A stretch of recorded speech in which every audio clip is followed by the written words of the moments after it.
Very pleasant good afternoon and welcome to APN UFC Live this afternoon. We want to say welcome to those persons joining us internationally in the region and right here in Guyana. We want to say thank you very much for joining us. As usual, let us know where you're joining us from. Shout out in the comments. Let us know where you are joining us from this afternoon. Right. It's a lovely Wednesday afternoon here in Georgetown, Guyana, and we want to know where you're joining us from. Good afternoon to our usual listeners. Remember, share the live stream. We are live on Facebook. We're also live on YouTube for those persons who like to look at us on YouTube. My name is Randolph Critchell, and as usual, for the next 50 minutes or so, we are going to be unpacking some of the important issues in and around Guyana. Watching from Brooklyn, New York, thank you very much for tuning in. Toronto in the house, thank you very much for those persons in Canada always tuned in to the program. Right, we're going to be unpacking, as our program says, we are going to be talking about the continuing COVID crisis here in Guyana. We are going to be unpacking some of the topical issues. We want to get an update on what is happening with those nurses in Linden. And we're going to be joined by Mr. Ganesh Maipal as we talk about the COVID 19 relief grant. And the government is with that particular disbursement. Folks, we know the persons were given those pink slips. So we're going to be calling Ganesh Maipal in a few, and we're going to be discussing because, of course, that particular disbursement comes through the Ministry of Local Government and Regional Development. Mr. Maipal, who is embroiled in his own fight with that ministry, as they would have moved to relieve him from his post without hearing by the when we're going to ask him about that the tribunal. So yes, let us know. Let's continue to share the live stream as we wait a few minutes for persons to come in before we start unpacking these issues. I'm going to also be sharing the live stream. So if you come on, share it with your friends, let your family know, let your friends and family know that we are live. South Ronville in the house. Thank you very much for those persons who are joining us from South, joining us from all across Guyana. We continue to say thank you to our friends. Let me see some more of your comments. Drop a comment and let us know where you're watching us from. New York. Thank you very much for being a part of the live stream. You also want to say shout out to our friends at Black Pearl Seafood. That is going to be coming soon to South Roosevelt Garden, South Roosevelt Park area. Um, Black Pearl Seafood. So you guys look out for that. We're going to run the advertisement a little later, but we say shout out to our friends at Black Pearl Seafood. So residents of North and South Roosevelt, you can look forward to them. Yes, as share the live stream, folks, just share the live stream. Let your friends and family know that we are live and we are coming to you live and direct today. Before we start unpacking some of the main issues, let me just share a few more locations. Let me just share the live stream here, a few more locations before we get started, folks. It's going to be an interesting afternoon. I'm looking forward to that conversation with Mr. Ganesh Maipal. That's going to be a little later down as we approach the 6 o'clock. Or we're going to be calling him and getting some updates on what is happening with the COVID 19 relief disbursement, folks. We know, of course, as I said, those persons given pink slips, and we hope that you're keeping a pink slip because this is how you're going to keep this administration accountable because you were promised that they will return to you with um, your part of the disbursement of your amount. So let's continue to look forward to that, and we'll see what Ganesh has to say a little later down in the program. But let me just share as we wait on more persons to come in and join the broadcast this afternoon. Share it a few more places so we can get everybody on board with what is happening here on the afternoon rush. A few more places to go. Yes. Right. Miss Debbie Apple, of course, saying you're listening and watching from Meadowbrook Gardens, UK. Miss Delroy Joseph, thank you very much for joining the live stream this afternoon. let's get right into some of the issues in the news. Folks, we're watching what is happening with Exxon Mobil. We are watching what is happening with Exxon Mobil, and they have recently announced, as we get to some of the issues in the news before we get into our stories behind the story, as we usually do, we unpack the issues and we give them to you so you understand exactly what is happening. Right. So let us focus in on what is happening here with Exxon Mobil, folks. We are continuing. Before we go here, let me just say to those persons who normally look forward to the numbers, it has been 408 days since the March 2nd regional and general elections. This country still does not have credible results from those elections. 408 days since the March 2nd regional and general elections. It's been 255 days of this installed administration, 255 days of this installed administration. As we remind you of those numbers, we welcome those persons who are normally tuned to the program. Remember, it's a simple price of admission. We share the live stream with your friends and family. Let them know. Watching from Port Kaituma, thank you very much. Thank you very much for tuning in all the way there in Port Kaituma. Queens in New York, thank you very much. Right. Thank you very much. Right. So we are going to be getting into the issues in the news. As I was saying, folks, we are looking at what is happening here with Exxon Mobil. They would have recently announced that they are cutting the expected output by some 90,000 barrels a day, right? As more technical difficulties develop aboard Eliza Destiny, Exxon admits current situation is below global expectations for reliability. Continued problems. Folks, why does this matter for us? Why does this matter for you? Um, it must be understood that uh, the arrangement that we have with Exxon is that they must recover their investment before we start benefiting really from this any oil revenue, so to speak, in any tangible and any significant way. So they must recover a significant amount of their investment.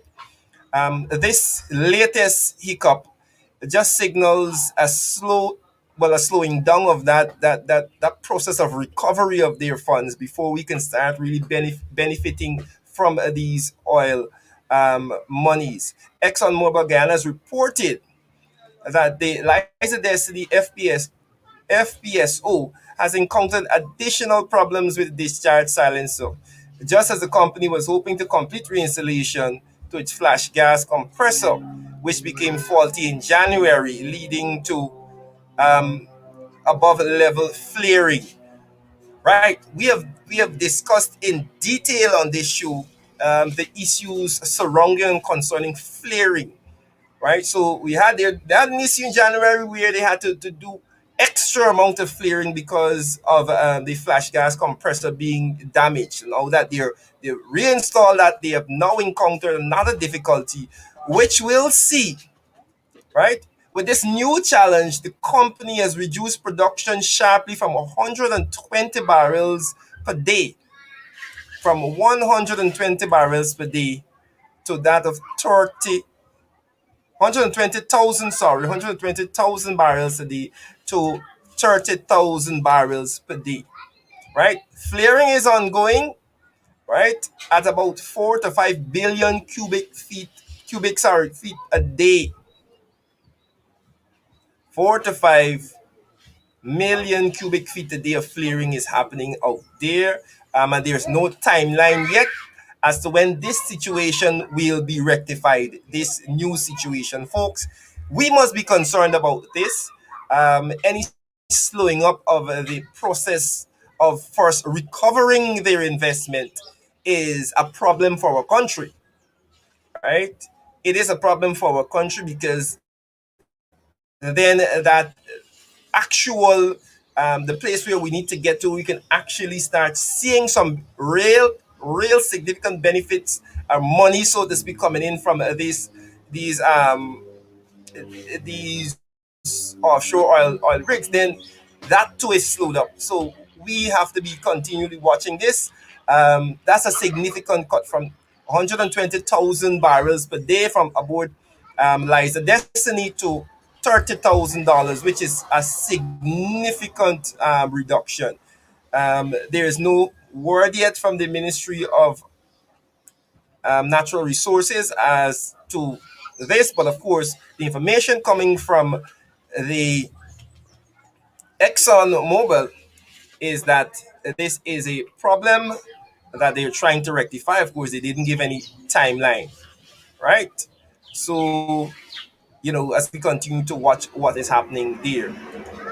Also happening in our news as we continue, folks, again, we remind you that we are in a temporary studio and we'll be um, restructuring and moving to a new location as we try and remodel for you, and we shape the program in a little different manner in the coming weeks. So you might hear some background noise. We want to apologize for that, but that wouldn't be for long. We're in a temporary location at the moment. What else is in the news? We right. Chief Justice Roxanne George will next week, Tuesday, April the 20th, rule whether the appointment of the PPPC's parliamentary secretaries Sarah Brown and Vikram Ramkissoon is a breach of the Constitution. Folks, this is a story that we were following, and we will be getting a ruling on the 20th of April on this. Of course, the Chief Justice Roxanne George is extremely busy because she also is expected to give a ruling on the petition 88 on the 26th of April, not some 6 days after this ruling. Now, this ruling, of course, was this particular case, right, was brought by Opposition Chief Whip Christopher Jones in December 2020, when he had moved to the High Court to have Sarah Brown and Vikram Ramkissoon removed as parliamentary secretaries on the grounds that their appointments are unconstitutional, right? On the basis that they're unlawful members of the National Assembly of the 12th Parliament of Guyana. Now, again, we're not going to get into the fine details of the law here, right? But senior counsel Roysdale Ford, who is the lead attorney representing Christopher Jones, submitted that Brown and Ramkissoon could not have been appointed to the House due to the fact that their names were on the PPP's list of were on the PPP's list of candidates. Yes, sorry. Ford told the court that there is no provision in the Constitution which permits that persons who are not extracted from the list to be appointed as parliamentary secretary. Again, we are going to be getting Mr. Ford in the coming days, because he has a lot of things for us to unpack. Not only the petition, but this particular case to give us some guidance on all of what is happening. But again, the PPP moving in this manner, this quote unquote unconstitutional manner, to elect these two persons as right parliamentary secretary. Right, folks. Again, let's continue. These are some issues in the news. You would have also heard that the witch hunting has continued. The witch hunting has continued, right? Uh, we saw the arrest and the charging of former Minister of Health and former Minister of Culture, Youth and Sport, um, Dr. George Norton, and that, of course, we'll bring you more details on that pretty soon. But he was charged with misconduct in public office, and this is surrounding the Sussex Street drugs bond when he was a Minister of Health. That case, of course, is ongoing. He was released on bail. As soon as we get an opportunity to bring some words directly from him, we'll definitely do that. other things we are following in the news, folks. COVID 19 continues to be rampant in our country, and we ask, of course, that we continue to do the things that we need to do to protect ourselves and family. Right. Now to our story behind the story, and we're going to be engaging Mr. Ganesh Paul pretty soon for our story behind the story this afternoon. Right? We're going to be engaging Ganesh Paul for the story behind the story.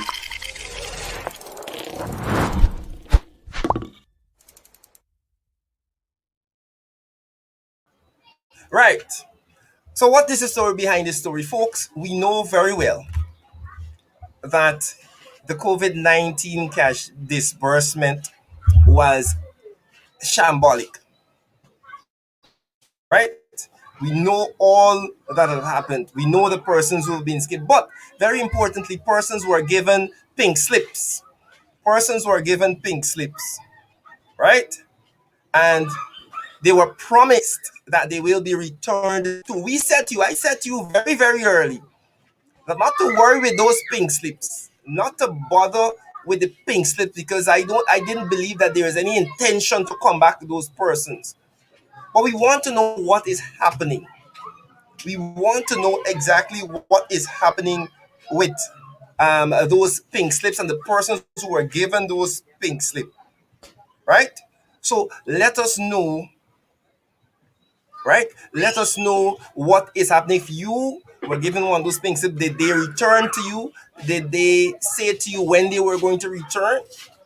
And we want to get into the story behind the story on this issue. So we're going to be giving Mr. Right? We're going to be giving Mr. Ganesh Maipol a call for him to start to give us an idea of what is happening, what is the opposition's position on this, what is being done, and we are going to be having a conversation with him. So we're going to have him on the phone right now. Right. As soon as we get connected, we'll Mr. Maipol, good afternoon. Hi, good afternoon, Randy. How are you doing? I am great. I'm great, Ganesh. I introed your appearance on this show. You're coming to us via phone today, but um, we are talking about the COVID-19 cash grant, and I know that um, you're a former employee of the ministry that is disbursing that grant. And as the MP responsible also in terms of local government, um, what is the expectation right now in terms of the cash grant? If we can start there. We know Well, persons who are given pink slip. Mhm. every household was expecting their cash grant, but Yes. unfortunately, a number of families are in receipt of pink slips, Hmm. and they are very much worried that they will not be getting their $25,000 because the manner, the modus operandi of the pink slip leaves much to be desired. Hmm. Imagine Imagine the pink slip. You don't even get to keep a copy as a household. Hmm. You're not to present back to say that I am in receipt of a pink slip. I submit it here now for my money. They don't have that.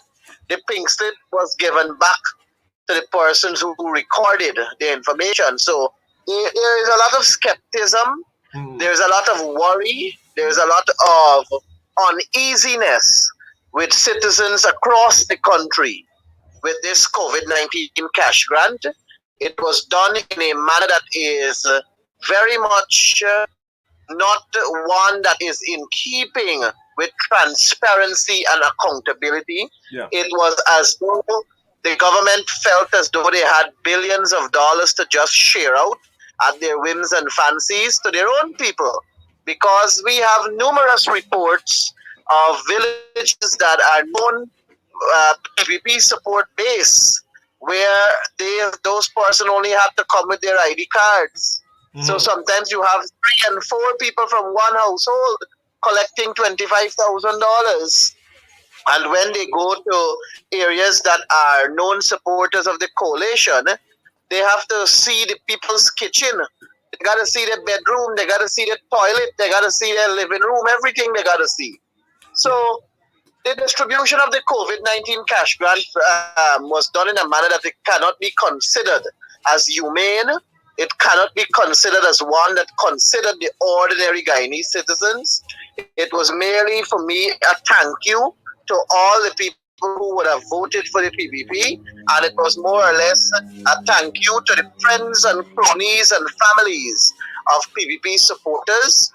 And the sad reality is, it is taxpayers' money that was used loosely for that venture. And you know, Randy, the coordinator of Region 3, the coordinator of the COVID 19 cash grant for Region 3, Anjani Sibaran, she went on my Facebook page and she said that she has records, or that Mhm. there are records that show where I used my ID card, or my ID card was used 4 times Mhm. to uplift COVID 19 envelopes. So if she is the coordinator of the activity, if she is the coordinator of the COVID 19 cash grant activity in our region, and she can confirm that there is a record to show that Ganesh Mahipal's ID card was used 4 times to give COVID 19 cash grant envelopes, then that is a confirmation that indeed the process was fraudulent. Yes. That is a Yes. confirmation that people were impersonated. Mhm. That is a confirmation that it was not a transparent system. That is a confirmation that the exercise was a fraudulent one. Yeah. And that is why when she made that revelation on my Facebook page, I know to myself that I never collected a single envelope in the COVID 19 cash grant distribution. Mhm. So I wrote the Auditor General. I notified him of what Miss Anjani Sibaran said, given that she is the coordinator of the activity. Mhm. She must know what she's saying. And I kept informing Facebook as to the what I'm doing concerning her post or comment. Mhm. And she has not gone on to social media to say that she would have lied, or she was mischievous, or she was just being silly. She didn't say anything. And the fact that she didn't say anything for me, Randy, is confirmation that she does have record to support her claim. So she does have the record, in my view, to support that Ganesh Mahipal's ID was used 4 times to pick up COVID 19 cash grant. Yeah. So I am requesting the Auditor General and the Guyana Police Force, the Criminal Investigation Department, to launch an immediate investigation into this fraud, because there are persons, and in this case it will be 4 persons, that are impersonating me But Ganesh, based on what Anthony Sibaran is saying. as we on this in terms of audit, and I know, hold on. Yeah, I wish Ganesh is still on the line. Let me just you still with us, right, Ganesh? Yes, I am. Good. So I know that we're talking about audit. There was a call by the leader of the opposition for the COVID monies to be audited and the process to be audited. We know that the government went to the parliament and, for these extra releases. So what is your position with that? Will this audit be done? Is the auditor general moving in that direction? Well, based on the information that I have, the Auditor General requested a number of documentation concerning the COVID 19 cash grant, and it is yet to be provided to him. Mhm. I am also guided that the gentleman who unfortunately lost his life in Region 8 on the trail, who is a staff at the Ministry of Finance, Yes. was responsible to ensuring that the Auditor General has access to those documents. And his death would have caused the process to be halted. Mhm. But his death cannot hamper the process. The system allows for checks and balances and for record keeping. By no way should a public servant be keeping information in their head. There must be paper trail. There must be documentation. That is why you have a handover takeover system. so that should one person not no longer exist, Yes. be it albeit whether by resignation, death, or whatever means, the fact of the matter remains that the record must be there, so that the record is held for posterity and the record is held for continuity of government. Yeah. So I I am hoping that the Auditor General gets his information and he concludes this audit in a speedy way so that we can speedy but accurate. Because as much as we want the information in a timely manner, we also want it to be extremely accurate, and we want him to drill down into the audit to find the discrepancies. Because we Yeah. don't want to top at the tip of the iceberg audit. This is a serious matter. It is billions of dollars we're talking about, and we require to know what really transpired. You are talking, Randy, about $6 to $7 billion. 6 to 7, it's gonna be $7 billion you're talking about here. And Yeah. for those who don't know, $7 billion is really seven with nine zeros. Mhm. Yeah. Yeah. So So, that's a lot of money. um, Ganesh, I think we're opening a can of worms is when we go to the audit of this thing, because it is almost public knowledge right now. The skullduggery that took place in many communities with these persons who are responsible, these supervisors and these persons who are responsible for this disbursement. We saw different rules in different communities. Some communities, people park up Randy, at the shop and they're coming and everybody coming, everybody from this household, everybody in the household collecting, not just one per household. And some communities don't use, think, right? So Randy, go ahead. I don't think that it's a can of worm that we'll be opening. Hmm. I think it is more a confirmation on Well, yes. the current situation, and it will be record confirmation. And you talk about what happened in terms of the system. There's something. This country has something you call the National Registrar of Registrants. Hmm.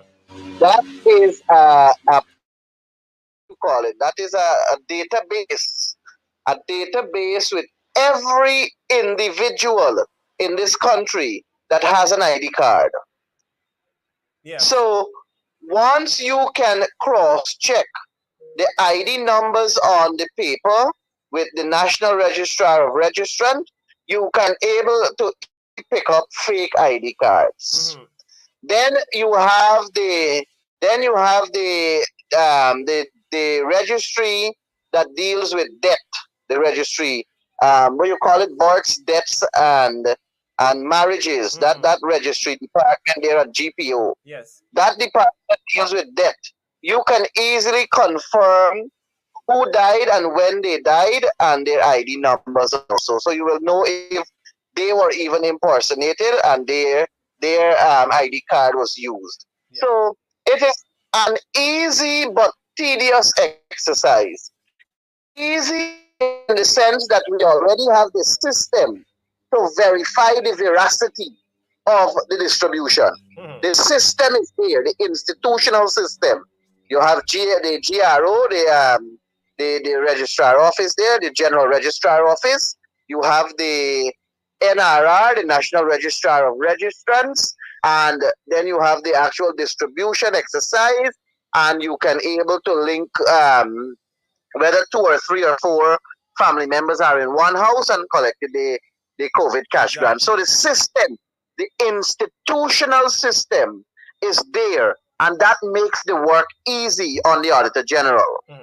The tedious part of the exercise will be to get the manpower to go through the documents with a fine teeth comb. And thank God the Auditor General has that at his disposal. Yeah. He has staff members at his disposal. He has a number of staff members at his disposal.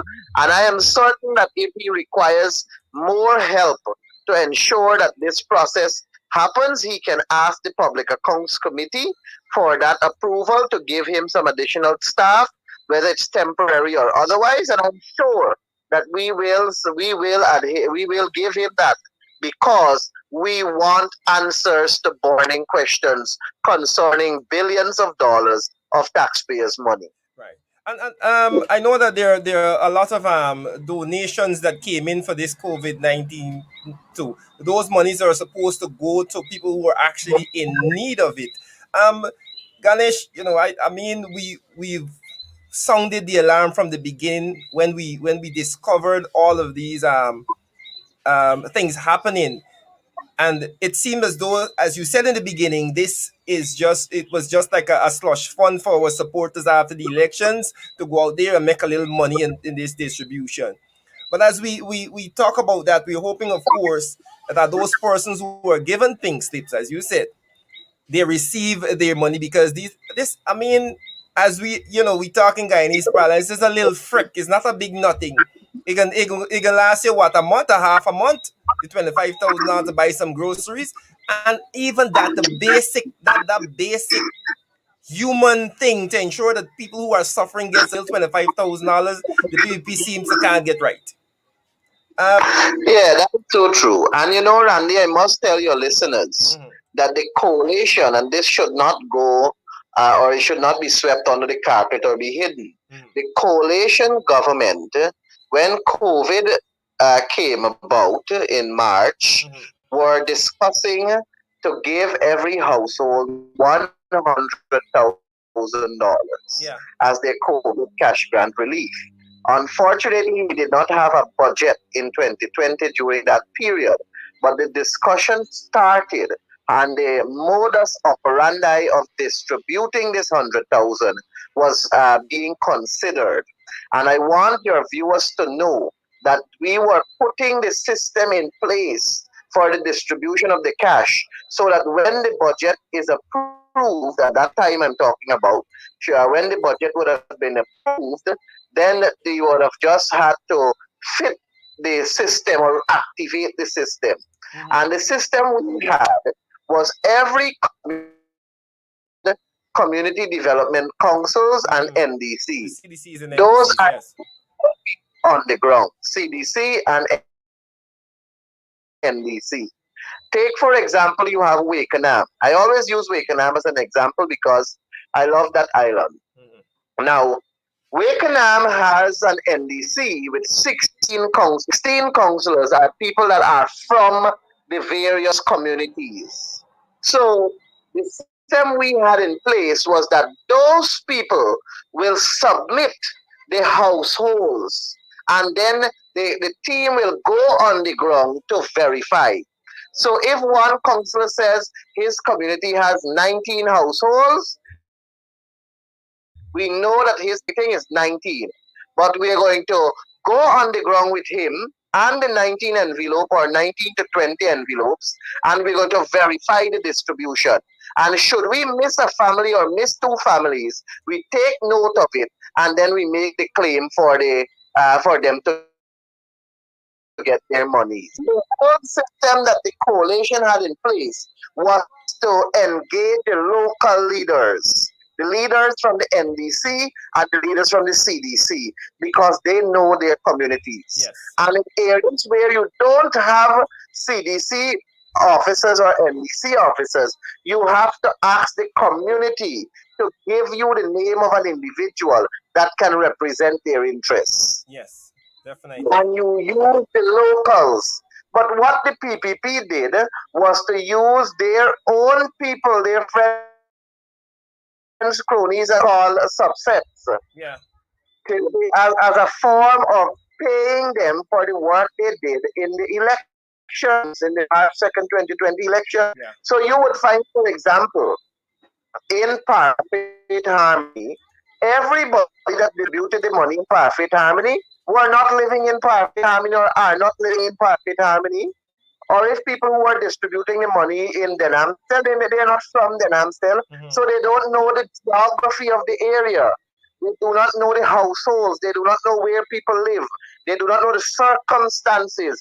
They do not possess the ability to represent the interests of the community. Yeah. And that is the problem we have with what the PPP is doing. The PPP is thinking first and foremost of their own people and how they can enrich their own as opposed to rule and govern in the interests of all Guyanese. Yes. And you cannot develop a country and become a developed state with that mentality. You have to have honest, decent leadership. You have to have a leader with integrity, a leader that you can trust, a leader that can look out for all of Guyana. And that leadership is lacking from the PPP. The People's Yeah. Progressive Party is the devil clothed in human meat or flesh. As we talk about that, Ganesh, let's just switch topics before I let you go. We know that you are still in a legal battle with the ministry, former Ministry of Communities, now Ministry of Local Government and Regional Development, headed by the tin pot dictator, like I refer to him, Mr. Darmlal, fraudulent as he is. What is the update on that particular case? I know that you were dismissed. Can you give us an update on what is happening there? Well, I think since that happened, this is the first time I'm coming on your program. So Yes. Yeah. I'm going to tell you, I'm going to give you it from the beginning. They dismissed me, and I appealed the matter to the Public Service Appellate Tribunal. Yeah. It was required of me to submit an affidavit to the Public Service Appellate Tribunal for them to consider, and they had to rule whether my request for an appeal falls into the category of it not being frivolent or vexatious, Mm-hmm. and it falls into the category of acceptance. The Public Service Appellate Tribunal ruled that my appeal is proper, fit, Mm-hmm. and proper. So they are saying that yes, it is good to go, let us move on.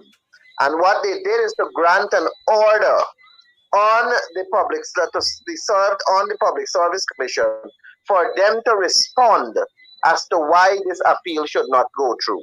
So the Public Service Commission now has it in their ambit to respond to the Public Service Appellate Tribunal as to why the appeal should not go through because it's the Public Service Commission that dismissed me. And Okay. when they respond, I will be given an opportunity to respond to them. The next hearing is on the 19th of April, which is Monday, and there is where the Public Service Commission is expected to show up and to give reasons why I should not, why they should not allow this appeal. The Public Service Commission can also, on the 19th, request an extension. They may claim that the time was not enough for them to file their affidavit. They may claim that they need more time, and they can be granted an extension. So the 19th could very well be the day when they make their submission, Mm-hmm. or it could be the day when they appeal for an extension. Okay. I will find it very strange should they request an extension because this matter they were served since in March, and if it's going to take them an entire month to put together reasons why I should not appeal, Mm-hmm. it can only mean that they themselves don't know why they dismissed me, Yeah. and they'll be searching for answers. But let's see how it goes on the 19th, and I'll come again and give you another update. But as we unpack, for just for simplicity's sake, what was the basis of the dismissal? What was the one thing that the minister or the ministry could point to say this is why we are sending Ganesh my home? Well, there were four reasons Mm-hmm. because they charged me four charges. Mm-hmm. The first one was because my name was on the APNU AFC list of candidates, Madness. and they said that a public servant should not have their name on a list of Mm-hmm. candidates. I have argued that that is not in keeping with our constitution and is a violation of my rights. Mm-hmm. Article 147 of the Constitution clearly says that every and anybody has the right to associate themselves with whichever political party they choose to. I said to them clearly that everybody who's sitting in Parliament for the PDP, they had that right to put their names on a list. Yeah. And they have public servants. They have public servants also who are sitting in Parliament. Yeah. Dr. Tandika Smith is an example. When she became a parliamentarian, she was a public servant. Dr. Not Dr. What's her name? Veersami. Mm-hmm. Sheila Veersami. Bagmati Veersami. She also from the PPP side. When she became a parliamentarian, she was a public servant. So to use that rule alone on to me is basically them being um, partisan, is them being one-sided, hypocritical, dictatorial. However you want to put it, that's it. So that's how I dismiss the first charge. Yes. The second one, absent from work without any reason or permission, and there were two counts of that. So two charges were linked to absent from duty. Yeah. The period where difference is the period when COVID just started. And no one remember that when COVID had just begun, the government, through a public health ordinance that was gazetted, mandated that only essential workers are to go to work. My immediate supervisor, the regional executive officer of Region 3, never wrote me and said I violated her by not coming to work, nor did she ever write me and said I should have been at work. She said, Ganesh, you're not an essential worker, stay home. But because I participated in that national exercise known as the National Recount, the infamous National Recount, Yes. they are saying that I was 33 days away from work. Well, Hmm. those 33 days were my 33 days because the government said that I'm not an essential worker. I must stay home. Yeah. And I chose to participate in a national activity that can bring what I would say calm to a national crisis Yes. at the time. Hmm. But instead, what it did really was to install a fraudulent government because Claudette Singh and her team decided not to follow for the 60 of 2020. But that's another discussion. Yes. Yes. And the fourth reason why is that I I exposed a private nature about the ministry. That's because the information I released was Dharamlal giving his son contracts. Contracts. And I Yeah. don't see nothing private about that. Then the Procurement Act chapter section 10.2 Yes. says that all contracts that are awarded, it must be made public. Hmm. So I don't know why that is being private or secret. But Secretive in the first. the charge was frivolous, Randy. Yes. The position of the government is one of they have to get rid of me and I must go. That's their position. Yeah. So if they had to kill a cat to get me out, they would have done it. So the point to note is that I have the institution that permits me to appeal and seek redress. Yes. And I'm using it at my disposal. And I will also be going to the High Court for damages because their action has basically destroyed, so to speak, my public life as a public servant. And they have caused me to lose benefits. So I'll have to seek the court's intervention to get my benefits. Definitely. Definitely. And I'm happy that you we be hearing that. Before we go, Ganesh, we continue to um appeal to our citizens about COVID-19. We heard recently that there's so many positive cases out to the Ministry of American Affairs, the Ministry of Foreign Affairs, and there seems to be an effort to downplay this and cover it up. I know that you would have been appealing also to our people to do the things that they need to do to protect themselves. Your thoughts on finally, before you go, on how the government is dealing with this. I know that, and let me just paint this picture for the viewers as I've been doing for the some days now, that when the PPP took over, they would have rolled back these measures that were put in place and said that they're not doing hard enforcement, they're doing soft enforcement, and they push back the curfew. Now we see TCI pushing for the curfew to come back to 6 o'clock, and so they have created these situations where persons felt inclined to go out and party and open the clubs or whatever. Now we have them running back to doing even harder enforcement than the AP and UFC was doing. Your thoughts on this chaotic situation in terms of handling of COVID? The government has no interest in protecting its citizenry. The government has no interest in protecting Guyanese. The Hmm. government believes that it should be business as usual. Work must go on, and if you get sick, then you will recover, and if you don't recover, you shall die. And when you die, somebody else will take your place, and the work will go on. Hmm. That is how the government of Guyana is operating. The government of Guyana believes that 240, how much deaths is not enough for them to shut down the country or for them to take heed on the COVID-19 situation. They believe that if one or two or three or four or five is dying a day, that still would not change them from doing their business as per normal. And Yeah. that is the sad reality we're living in, and that's what we have to confront. That's what we're seeing daily. If they had any interest in protecting the lives of our people, and if they had any interest in valuing our people, then they would have reduced the debt by numbers, and that is through taking the necessary precautions. Yeah. But they don't want to do. And on that basis, the people must know that the coalition value people's lives, and the PPP they value people's money that goes into their pocket. It's as simple as that. Yeah. Terrible, terrible.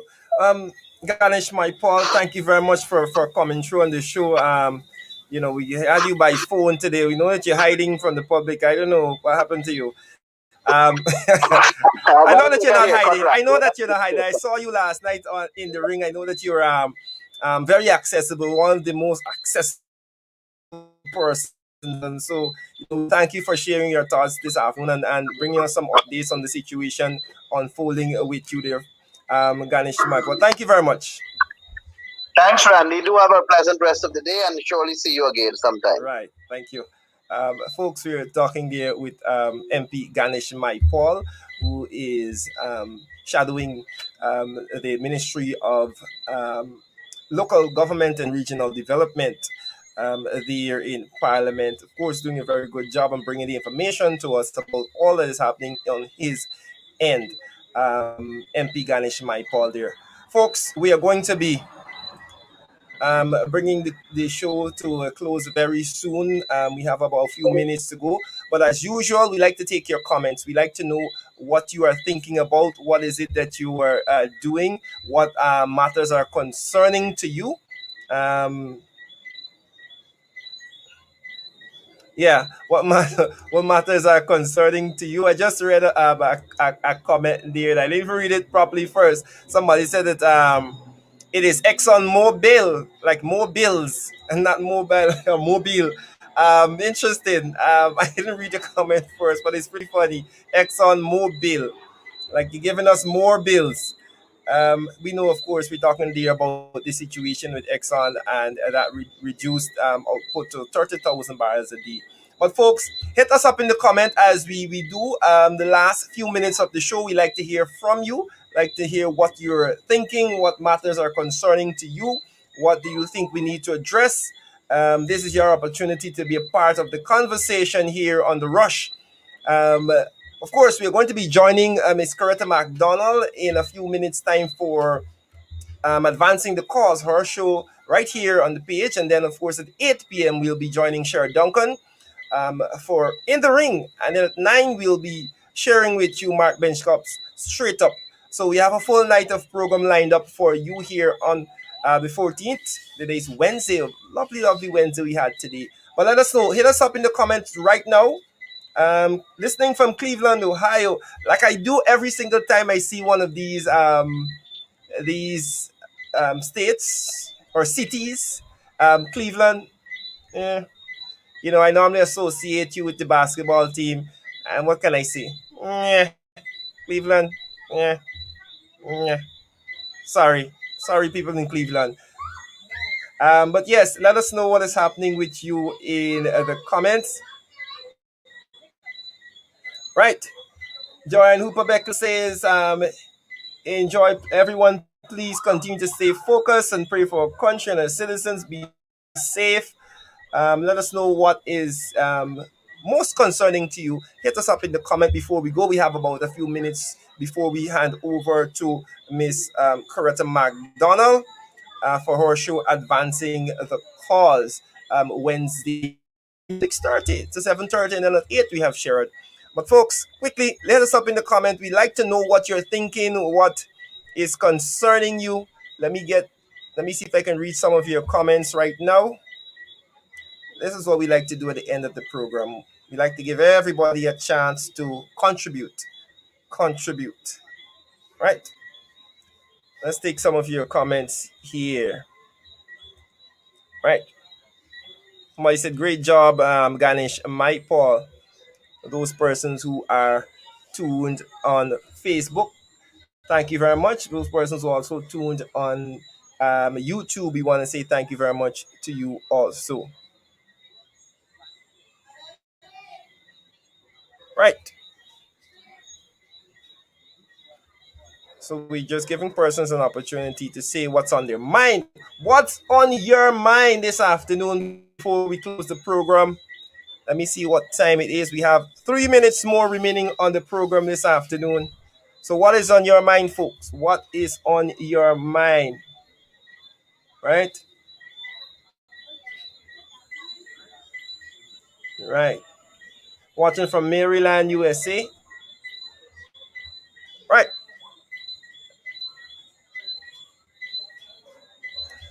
Folks, I think that's all we have for this evening. We persons seem to be shy in the comment section this evening, but we're not going to blame them for that. We're going to continue onwards. Thank you very much, Rodwell Bourne from New York, Brooklyn, New York. Thank you very much. And we're happy. We just like to ensure that we share credible and valid information with you every single evening. Every single evening, we share um, credible and valid information with you. We continue to watch what is happening in our country, and we'll continue to bring to you, um, you know, interesting and informative programs. Let me just say before we go, for those persons who are loyal viewers of the show, we want to say thank you. And of course, we are working to ensure that your viewing experience is a bit more engaging and interesting. In the coming weeks, we are going to be changing the format of the program. So I've been saying it, I said it yesterday, I'm saying it today, and before we actually change over, I'm going to continue reminding you that we are going to be doing this. So we just not gonna drop it on you, spring it on you, this change of program. But the afternoon rush, we'll rebrand, just refer to as the rush, as you see here on my background is the rush, and we are going to be doing more of a panel discussion with two or three persons joining me on the program, where we can have a lively debate about these issues unfolding in our country, right? These issues that are unfolding in our country. I think it's a little more interesting when I have persons on to go back and forth, and as we hash out the meat out of the story, unpack out of that suitcase of stories, and make the story relevant and simple for you, the viewers. So we're going to be changing the format. So don't be surprised when you see we have a panel here, and we have a brand new set, and everything is different on the afternoon rush. So just giving you that before we go. Again, shout out to our friends at Village Voice. Also, those persons at the News Source Guyana. Those are the two primary places we source our news and our information from, that we bring for you credible and valid information from those places. Right. On behalf of my technical team, I want to say thank you very much for being a part of this afternoon's program, and look forward to our new program, our new style coming very soon. Look out for that. Let's just say hi to our friends at Black Pearl Seafood. Give them that shout out now, and we'll be out. Remember, I always say, let's continue to work for national development. My name is Randolph Critchlow. Do enjoy the rest of the evening.